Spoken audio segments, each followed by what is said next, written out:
Ta fille n'est pas invitée à mon anniversaire, a déclaré ma mère, pendant un dîner de famille. Mon enfant de 12 ans est resté là, pétrifié, alors que tout le monde agissait comme si c'était normal. Alors, je n'y suis pas allé non plus. À la place, je lui ai envoyé ce cadeau. Elle l'a ouvert, et est devenue livide. Papa a chuchoté, qu'est-ce que tu as fait? Le truc avec les dîners de famille, c'est qu'ils ne sont jamais juste des dîners. Ce sont des auditions. Ce sont des négociations. C'est un projet de groupe, où une seule personne fait tout le travail, 3 personnes s'en attribuent le mérite, et quelqu'un finit inévitablement par renverser quelque chose qui tâchera pour toujours. Nous étions chez mes parents, 3 jours avant le grand anniversaire de maman Legrand, celui qui arrive avec des expressions dramatiques comme l'étape marquante, ou aux célébrations de la vie, et des « je n'arrive pas à croire que tu me fais ça le jour de mon anniversaire ?» Même si ce n'est pas encore son anniversaire. La table de la salle à manger semblait avoir été mise en scène par un magazine intitulé « Les gens qui n'ont jamais rencontré d'enfants ». Des bougies, des serviettes en tissu, et un centre de table qui n'était certainement pas destiné à survivre à une réunion de famille. Maman siégeait en bout de table comme une reine, à qui l'on aurait dit que son royaume était douillet. Papa planait avec l'énergie d'un homme qui essaie de maintenir la paix, en se fondant dans le papier peint. En face de nous, ma sœur Cathy était assise, comme si elle faisait davantage partie des lieux que les meubles eux-mêmes. Son mari Nick était à ses côtés, souriant poliment, de cette façon dont on sourit quand on est piégé dans une conversation sur le papier peint. Leurs enfants étaient affalés autour de la table, d'une manière qui suggérait qu'ils n'avaient jamais entendu le mot posture et honnêtement, tant mieux pour eux. Elliot, l'aîné, avait 13 ans, et possédait déjà cette capacité d'adolescent à paraître à la fois ennuyé et insulté en même temps. Ruby, 9 ans, avait les yeux brillants et l'habitude de tout écouter. Nico, 5 ans, créait ce genre de chaos silencieux que les adultes sous-estiment toujours, jusqu'au moment où ils réalisent que quelque chose manque et que c'est important. Mon mari, Ben, était assis à côté de moi, calme comme toujours. Ben est le genre d'homme qui pense qu'il existe une issue pacifique, dans la plupart des situations. Il croit aux grandes inspirations, et à la communication douce. Moi, je crois aux preuves. Maman parlait de la fête. Bien sûr qu'elle le faisait. Le lieu est parfait, disait-elle, en se penchant en arrière, comme si l'endroit avait été choisi par un comité d'experts, et non par elle, en regardant des photos en ligne jusqu'à ce qu'elle en trouve une qui corresponde à son imagination. Le gâteau sera élégant. Rien de ces bêtises enfantines. Cathy a ri. Maman, c'est ton anniversaire. Tu peux avoir tout ce que tu veux. Je mâchais ma nourriture, et j'essayais de rester neutre. La neutralité est une compétence que j'ai apprise tôt. C'est comme être assise sur une chaise à laquelle il manque un pied, mais prétendre que l'on est à l'aise. Sienna, ma fille, était assise en face de moi. 12 ans, le cœur tendre et observatrice, le genre d'enfant qui remarque quand les adultes font semblant. Elle était restée silencieuse pendant tout le dîner, picorant sa nourriture comme le font les enfants quand ils ont faim, mais qu'ils ne savent pas s'il est prudent d'être joyeux. Puis, maman a mentionné les décorations et le code vestimentaire, et Sienna s'est enfin animée. Elle s'est penchée juste un peu en avant, et a demandé, « Qu'est-ce que je devrais porter ?» C'était innocent, et même doux le genre de question qui dit, « Je veux en faire partie. Je veux me présenter correctement. Dis-moi quelles sont les règles. » Je lui ai souri. « Quelque chose dans lequel tu te sens bien, ai-je dit. Nous trouverons ensemble. » Maman n'a même pas regardé Sienna. Elle a pris une gorgée d'eau, comme si elle se préparait pour quelque chose de banal et d'agréable.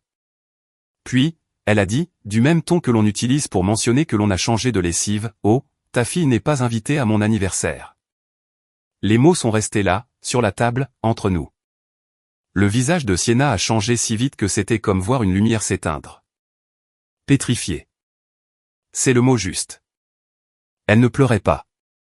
Elle n'était pas en colère. Elle s'est juste arrêtée. Tous les autres ont continué à bouger, comme si de rien n'était. Les fourchettes grattaient les assiettes. Cathy a jeté un coup d'œil à ses enfants, comme si elle leur attribuait mentalement des rôles pour les photos d'anniversaire. Papa s'est raclé la gorge, et n'a rien dit d'important. La main de Ben s'est légèrement crispée sur sa fourchette. J'ai cligné des yeux une fois, très lentement, comme si j'avais peut-être mal entendu, comme si, peut-être, maman avait dit « Ta fille n'est pas invitée à mon dîner d'anniversaire. » Mais bien sûr, Nous étions déjà au dîner, alors cela n'aurait eu aucun sens. Qu'est-ce que tu veux dire? Ai-je demandé. Ma voix paraissait trop calme, ce qui est toujours le signe que je suis sur le point de devenir déraisonnable. Maman a souri. Pas un vrai sourire, mais le genre qui appartient à une carte de vœux. J'ai juste pensé que cela devrait être réservé aux adultes, a-t-elle dit. C'est ma journée spéciale. Elle ne s'intégrera pas. Sienna fixait son assiette. Elle ne bougeait pas. Elle ne parlait pas. Réservé aux adultes? J'ai jeté un coup d'œil de l'autre côté de la table. Donc, ai-je dit prudemment, les enfants de Cathy ne viennent pas non plus? Maman a agité la main comme si j'étais ridicule. Oh, non. Nous avons dû faire une exception pour eux. Les sourcils de Cathy se sont levés d'une manière qui disait, oui, évidemment. Pourquoi? Ai-je demandé. Maman a incliné la tête.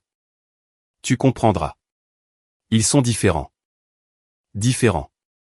Le mot que les gens utilisent quand ils ne veulent pas dire favoriser à voix haute. Donc, la règle est adulte seulement, ai-je dit. Mais il y a des exceptions. Maman a hoché la tête, satisfaite, comme si elle venait d'expliquer un problème de mathématiques complexe. Et Sienna n'est pas une exception? Ai-je ajouté. Maman a soupiré. Nora, n'en fais pas toute une histoire. Toute une histoire. C'est ça. Sienna baissait les yeux vers son assiette, comme si le fait de fixer assez fort pouvait changer la conversation. J'ai regardé autour de la table. Papa évitait mon regard. Nick fixait son verre d'eau comme s'il contenait le sens de la vie. Ben restait silencieux, parce que Ben ne défie pas mes parents devant mes parents. Il est beaucoup de choses, mais il n'est pas imprudent. Cathy a dit, c'est juste une fête, Nora. Juste une fête. Sienna était juste assise là, silencieusement. Elle ne discutait pas. Elle faisait la chose la plus triste que font les enfants, c'est-à-dire l'accepter. J'ai senti quelque chose en moi devenir glacial. J'ai posé ma fourchette délicatement. Nous partons, ai-je dit. La tête de maman s'est redressée brusquement. Pardon? Je ne vais pas rester assise ici, à prétendre que tout cela est normal, ai-je dit. Ma voix était toujours calme. Le calme n'est pas toujours de la gentillesse. Si ma fille n'est pas la bienvenue, nous ne le sommes pas non plus. Maman a levé les yeux au ciel comme une adolescente. Tu es dramatique. Papa a enfin parlé, d'une voix faible et inutile. Nora. Ben s'est levé avec moi silencieux, loyal. Cela comptait.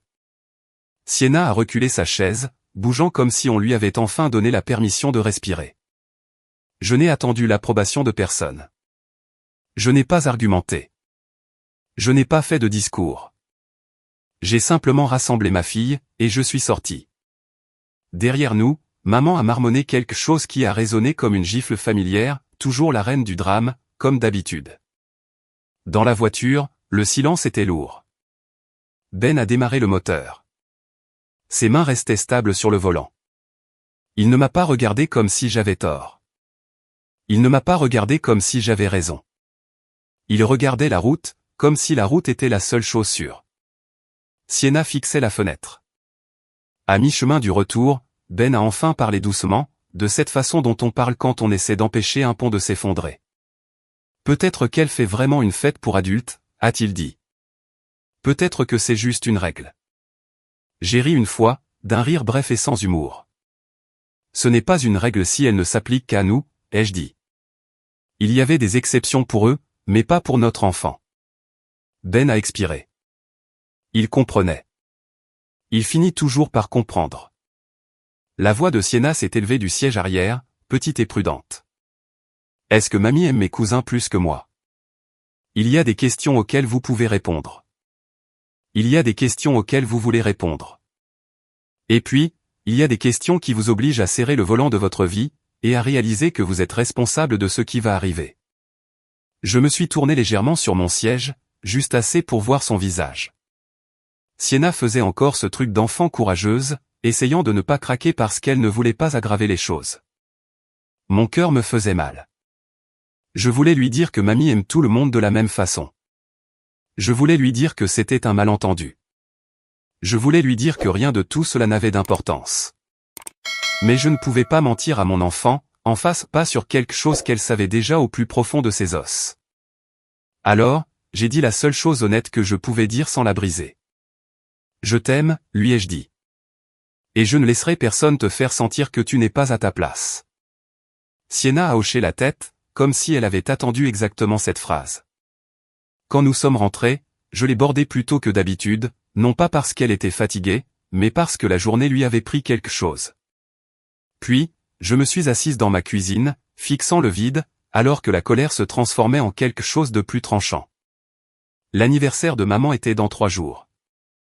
Je n'y allais pas, mais je ne l'ignorais pas non plus. À la place, je lui ai envoyé un cadeau, et quand elle l'a ouvert, elle est devenue livide. Papa a chuchoté, « Qu'est-ce que tu as fait ?» Les gens aiment dire, c'est juste sa façon d'être, à propos des mères comme la mienne. On le dit généralement avec un haussement d'épaule, comme si un trait de caractère était une loi immuable de la nature. Comme si le favoritisme était une question de météo.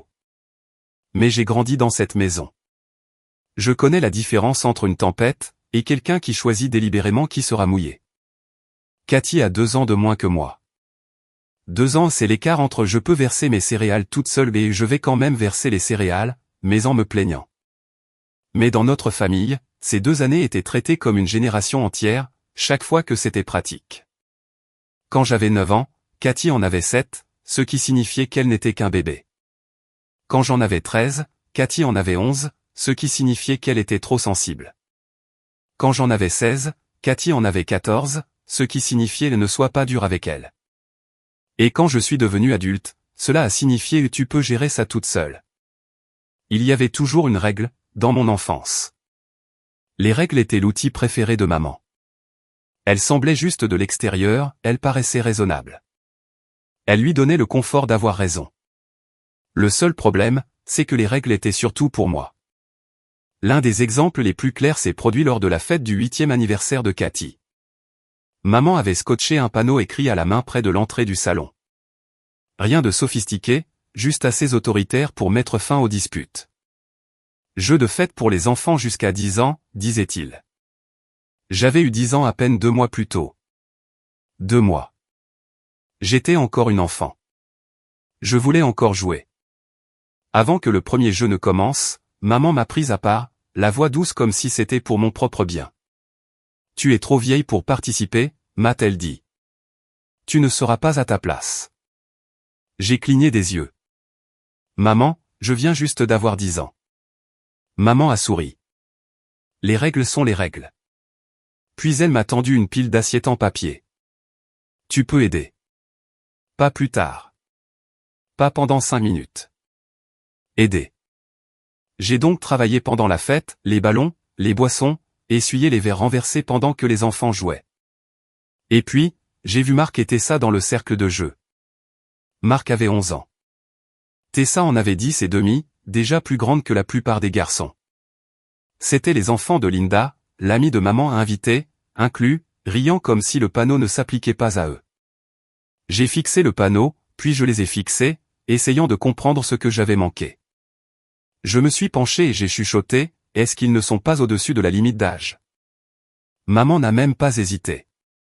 Oh, ils sont un cas spécial. Cas spécial. Bien sûr. Je les ai regardés jouer, je les ai regardés être inclus, et j'ai réalisé quelque chose de petit et de tranchant, les règles étaient les règles, jusqu'à ce qu'elles décident qu'elles ne l'étaient plus. Ce schéma ne s'est pas arrêté aux fêtes d'anniversaire. Il a évolué avec nous. Quand je recevais un prix à l'école, maman soupirait et disait, nous ne pouvons pas tous y aller. C'est trop. N'en fais pas tout un plat. Mais quand Cathy avait un événement similaire, soudainement, les emplois du temps se libéraient comme par magie. Soudainement, il y avait des photos, des dîners spéciaux, et de la famille invitée. J'ai appris à célébrer en silence. J'ai appris à garder mon enthousiasme à l'intérieur de ma propre peau. J'ai appris à avoir l'air reconnaissante pour des miettes. Au moment où je suis devenue mère, je me suis dit que j'avais tourné la page. Puis Cathy a eu des enfants, et j'ai réalisé que tout le système avait simplement trouvé de nouveaux joueurs. Cathy et Nick avaient 3 enfants, Elliot, Ruby et Nico. Ben et moi en avions une, Sienna. Sienna est brillante, drôle et gentille d'une manière qui donne envie d'être meilleure à ses côtés. Elle est aussi le genre d'enfant qui ressent les choses profondément, même quand elle ne le montre pas. Lors des réunions de famille, les cousins étaient traités comme un ensemble, les petits-enfants par défaut, ceux qui étaient chez eux. Elliot, Ruby et Nico avaient droit à des soirées cinéma, des sorties et des soirées pyjama. Parfois Sienna était incluse, parfois non. Et quand elle l'était, elle avait souvent l'impression de visiter le monde de quelqu'un d'autre, d'être une invitée dans sa propre famille. Si je demandais pourquoi elle n'était pas invitée, maman répondait, ce sont des frères et sœurs. Bien sûr qu'ils font des choses ensemble, comme si le fait que Sienna soit une cousine signifiait qu'elle était automatiquement moins connectée, comme si ma fille, parce qu'elle était ma fille, était en quelque sorte optionnelle. Sienna ne s'est jamais plainte ouvertement. Elle prétendait que cela ne la touchait pas. Moi, je ne prétendais pas. Je la voyais revenir plus silencieuse. Je la voyais hésiter avant de demander si elle était invitée. Je la voyais apprendre à s'attendre à moins. Puis est venue la question de l'argent. À un moment donné, mes parents ont commencé à avoir besoin d'aide. Cela a commencé de la manière habituelle, une facture, une réparation, un mois difficile. Maman présentait cela comme une question de justice. Vous contribuez toutes les deux de manière égale, disait-elle, en parlant de Cathy et de moi. C'est seulement ce qui est juste. J'ai donc accepté, parce que j'avais été dressé à être raisonnable. Puis, l'exception est apparue, pile au moment prévu. Cathy ne pouvait pas contribuer à parts égales, parce qu'elle avait 3 enfants. L'argent était rare. La vie était dure. Maman disait cela comme si c'était une loi de la gravité. Et moi? J'avais un seul enfant, ce qui signifiait apparemment que j'avais du surplus. Sans que personne ne le nomme jamais, les chiffres ont basculé. La part de Cathy a diminué. La mienne a augmenté. Et finalement, je couvrais la majeure partie des frais. Ensuite, le prêt hypothécaire de mes parents est devenu un problème. Maman a juré que c'était temporaire, juste le temps qu'ils se remettent sur pied, alors j'ai accepté d'en payer la moitié. Cette moitié temporaire a duré 5 ans. Et quand l'anniversaire symbolique de maman a approché, ils ont ouvert un compte partagé pour les dépenses de la fête. Communautaire, juste, pratique. La majeure partie de l'argent qui s'y trouvait était la mienne. Cathy et maman ont tout planifié, ont tout choisi, ont tout réservé, et elles utilisaient la carte liée à ce compte comme si elle était simplement là pour elles, comme si mon rôle était le financement, et non la famille. Je continuais à me dire que cela ne valait pas la peine de se battre. Puis, Sienna a demandé ce qu'elle devait porter, et maman lui a dit qu'elle n'était pas invitée. C'est là que j'ai arrêté de chercher des excuses. C'est là que j'ai décidé que le schéma s'arrêtait ici. Le matin après le dîner de famille, je me suis réveillé avec une sensation étrange, la paix. Pas la paix douce, ni la paix légère, mais celle qui survient quand on décide enfin quelque chose, et que l'interminable débat mental s'arrête. Ben préparait du café. Il m'a jeté un regard, de la façon dont il le fait toujours quand il sait que quelque chose se prépare. Je l'ai dit simplement, nous n'y allons pas. Il s'est arrêté. Nous n'allons pas où? À l'anniversaire de ma mère, ai-je dit. Aucun de nous. Ben n'a pas discuté. Pas immédiatement. Il a posé son mug lentement, comme s'il risquait de fissurer le comptoir s'il bougeait trop vite. Tu es sûr? A-t-il demandé. C'est le grand anniversaire de ta mère. J'ai hoché la tête. Si Sienna n'est pas la bienvenue, nous ne le sommes pas non plus. Sienna est entrée en se frottant les yeux, les cheveux en bataille, portant encore la tristesse de la veille dans sa démarche. Je lui ai dit, nous n'y allons pas. Ses épaules sont retombées, comme si elle avait retenu son souffle pendant 24 heures. Oh, a-t-elle dit doucement, puis encore plus bas, d'accord. Le soulagement s'exprime différemment chez les enfants. Cela ne ressemble pas toujours au bonheur, parfois, cela ressemble simplement à un corps qui se décrispe enfin. Je l'ai regardé, et j'ai senti ma détermination se durcir. Puis, j'ai ouvert mon application bancaire. Je n'ai pas pleuré. Je n'ai pas tempêté. Je n'ai pas rédigé de discours imaginaires. J'ai agi. Premièrement, l'ordre de virement permanent intitulé aide hypothèque 950 € par mois. Annulé. Deuxièmement, soutien familial 300 € par mois. Annulé. Troisièmement, complément charge 120 € par mois. Annulé. Clic. Clic. Clic. C'était presque ridicule, à quel point c'était facile. 5 ans de pression et d'obligation annulée en 30 secondes et un scan biométrique. J'ai fixé l'écran un instant, et j'ai pensé, c'est pour ça qu'ils aimaient cet arrangement. Ils n'exigeaient rien d'eux, à part mon obéissance. Ensuite, je me suis occupé du compte de la fête. Il y avait une carte virtuelle connectée, un petit outil pratique, partagé au sens où tout le monde en profitait, tandis que je portais la responsabilité financière.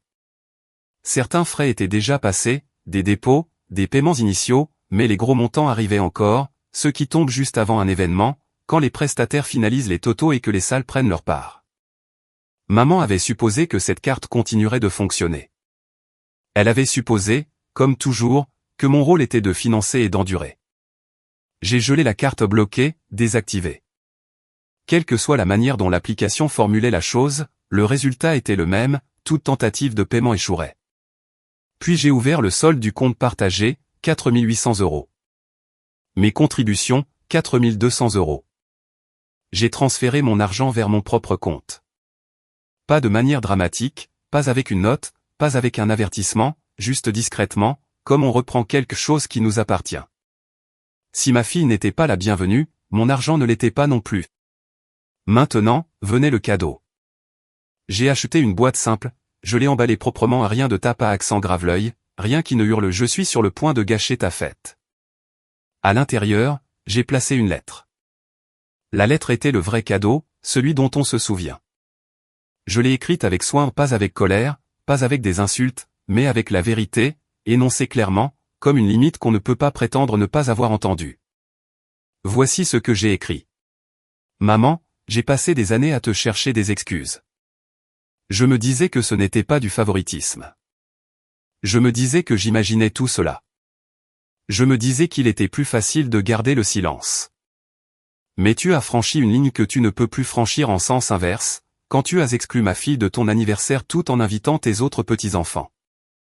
Tu l'as dit avec douceur, comme si ce n'était rien, comme si elle ne comprendrait pas. Elle a compris. Je l'ai vue se figer à cette table de dîner. Je l'ai vue essayer de ne pas pleurer. Je suis mère avant tout. Mon travail est de protéger mon enfant. Et je ne continuerai pas à l'emmener dans des pièces où elle est traitée comme si elle comptait moins que les autres. À partir d'aujourd'hui, nous n'assisterons pas à ton anniversaire. Nous ne viendrons plus aux événements familiaux, et nous ne maintiendrons plus aucun contact. Ne m'appelle pas. Ne m'envoie pas de SMS. Ne demande pas à d'autres personnes de passer des messages. Et parce qu'il n'y aura plus de relation, il n'y aura plus de soutien financier. Je retire tout soutien avec effet immédiat. J'espère que tu apprécies la vie que tu t'es construite. Adieu. J'ai plié la lettre une fois, puis encore une fois, et je l'ai glissée dans la boîte comme si elle y était à sa place. Maintenant, je devais la faire livrer. J'ai choisi la méthode la plus simple, celle qui ne pouvait pas être accidentellement oubliée. Je l'ai envoyée par la poste, de manière à ce qu'elle arrive le jour de la fête.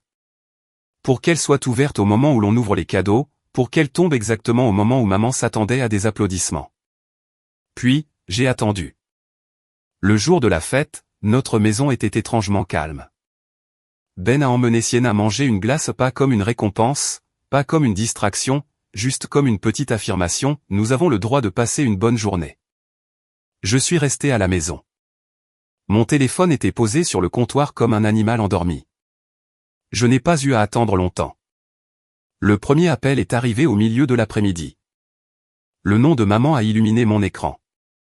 J'ai laissé sonner 2 fois avant de répondre, parce que je suis toujours moi-même. Allô, ai-je dit. Sa voix a explosé dans le haut-parleur. Comment oses-tu? A-t-elle hurlé. Comment oses-tu me faire ça, le jour de mon anniversaire? Je n'ai pas répondu.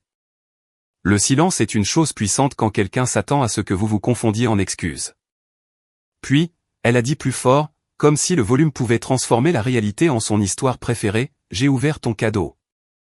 A-t-elle sifflé devant tout le monde? Bien sûr qu'elle l'avait fait. Elle avait probablement souri, l'avait brandi, avait fait un petit discours sur la façon dont sa fille ne pouvait pas venir mais l'aimait toujours.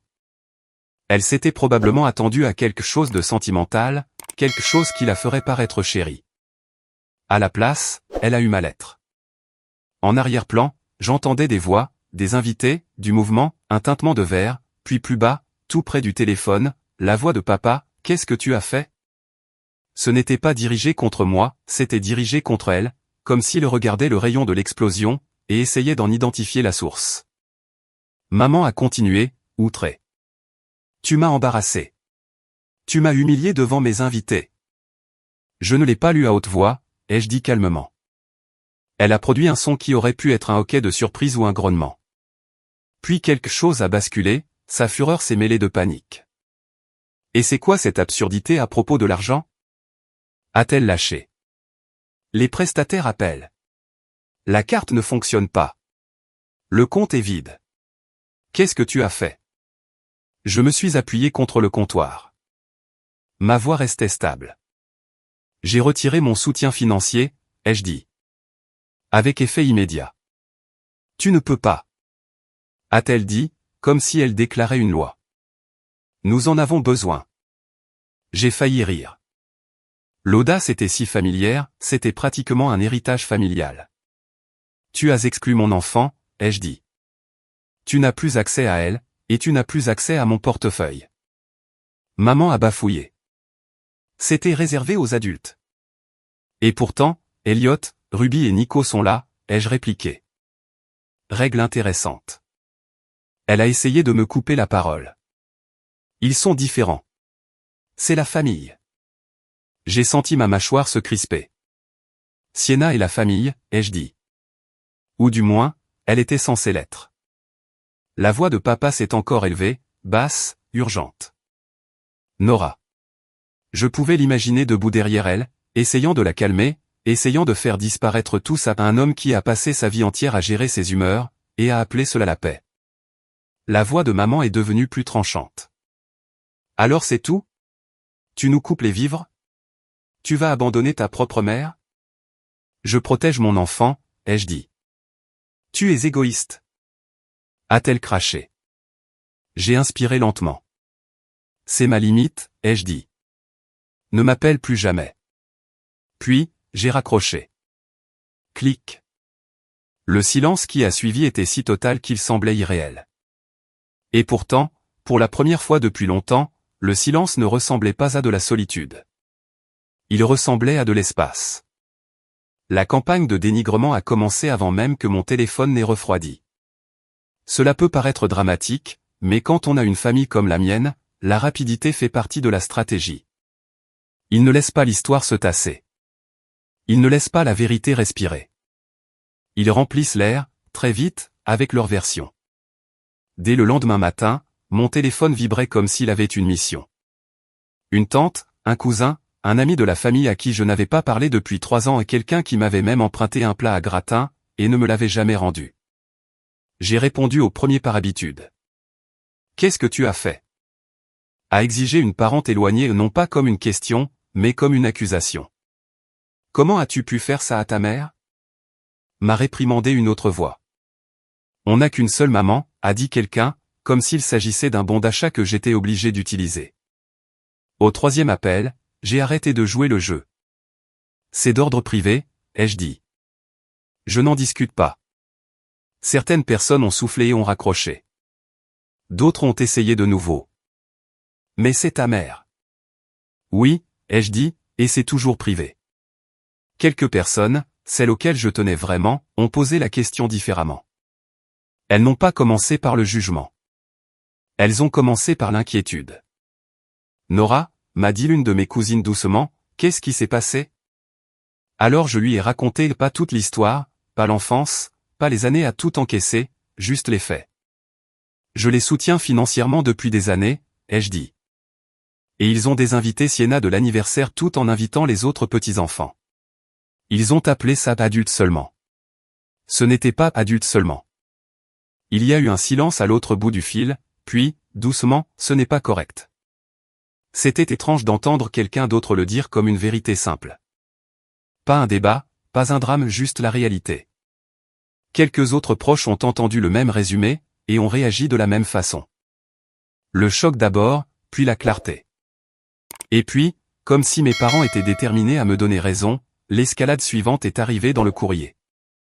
Une facture, une vraie, papier à en-tête, conditions de paiement, la totale.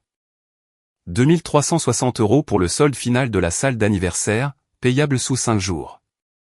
Le détail de chaque poste était là, location de salle, personnel, caution bar, nombre d'invités de dernière minute, et sous la mention partie responsable contact de facturation, mon nom, mon numéro de téléphone et mon email. Je l'ai fixé pendant une minute entière, attendant qu'elle devienne moins absurde. Ce ne fut pas le cas. Alors, j'ai appelé le numéro indiqué sur la facture, calmement, poliment, et de manière très claire. Je n'ai pas signé cela, ai-je dit au prestataire. Je n'ai pas autorisé cela. Je ne paierai pas cela. La personne à l'autre bout du fil semblait fatiguée, ce que je comprenais. Tout le monde est fatigué. Votre nom est sur le contrat, a-t-elle dit. Alors quelqu'un l'y a mis, ai-je répondu, sans mon consentement. Vous devez vous adresser à l'organisateur ou au signataire réel. Il y a eu un autre silence, le genre de silence où l'on déplace de la paperasse. Je vais en prendre note, a-t-elle dit. Faites-le, s'il vous plaît, ai-je ajouté, et retirez mes coordonnées de ce compte. Quand j'ai raccroché, j'ai ressenti une sorte de satisfaction sombre. Pas de la joie, pas une victoire, juste le sentiment de refuser enfin de porter les choix de quelqu'un d'autre. Cet après-midi-là, les coups contre la porte ont commencé. Pas un petit coup poli, pas un bonjour normal, on frappait avec violence. Ben m'a regardé depuis la cuisine, les sourcils levés. Sienna faisait ses devoirs à la table. Elle s'est figée au bruit, de la même façon qu'elle s'était figée à table. J'ai immédiatement détesté cela. Va dans ta chambre, lui ai-je dit doucement. Mets tes écouteurs. Elle a hésité. C'est mamie? Je n'ai pas menti. Oui, ai-je dit. Mais tu es en sécurité. Va. Elle a hoché la tête, et a disparu au bout du couloir. Ben s'est rapproché de moi, un soutien silencieux sous forme humaine. J'ai ouvert la porte. Ils étaient là, maman et papa devant, les visages crispés par l'indignation et le désespoir. Cathy à leur côté, la mâchoire serrée comme si elle était venue pour gagner.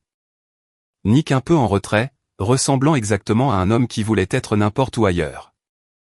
Maman m'a jeté des mots à la figure, comme si elle pouvait les forcer à entrer en moi. Peux-tu au moins payer pour l'anniversaire? A-t-elle exigé. Tu sais ce que tu as fait? Nous étions déjà endettés. Nous ne pouvons rien payer. Comment sommes-nous censés nous débrouiller? J'ai cligné des yeux. Tu me demandes de payer pour une fête où je n'étais pas la bienvenue. Papa a essayé d'adoucir le ton. Nora, aide-nous juste à traverser ça. Ma mère lui a coupé la parole. Tu as de l'argent. Tu as toujours de l'argent. J'ai presque souri. C'était un réflexe. L'humour peint sans rire est parfois la seule chose qui vous sépare du hurlement. Oui, ai-je dit. J'ai de l'argent parce que je travaille. Parce que Ben travaille. Parce que nous gérons notre budget. C'est moi qui payais vos factures. Cathy a fait un pas en avant. C'est injuste, a-t-elle dit comme si elle annonçait un verdict. Nous avons 3 enfants. Je l'ai regardé. Vraiment regardé.